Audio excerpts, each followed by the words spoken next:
Yo, action. Giờ đi là quay. Có được chỗ đấy.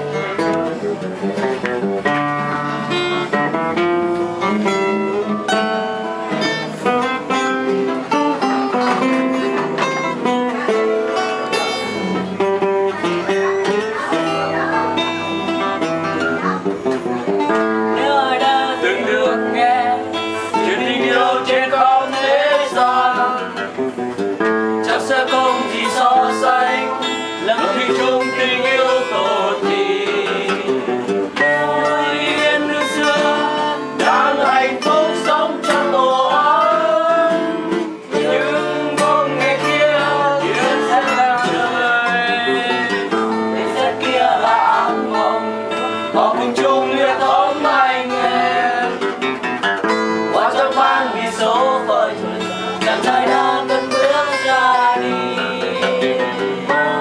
Bao niềm đau nàng ôm con đứng trên đỉnh núi, trong bóng người đi phương trời xa.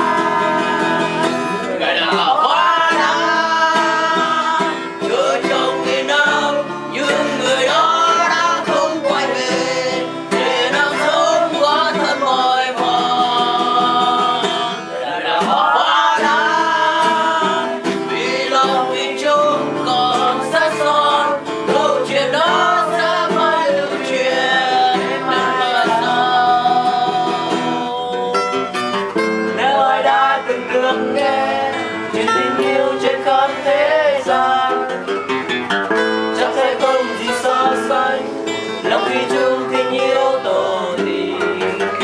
Nơi phương trời xa chàng trai đó có hai đỉnh núi, mang tên bóng cũ mong đứng lại. Người đàn bà hoa đã nhớ trong nghìn năm, nhưng người đó đã không quay về để nàng sao quá thân mỏi mòn.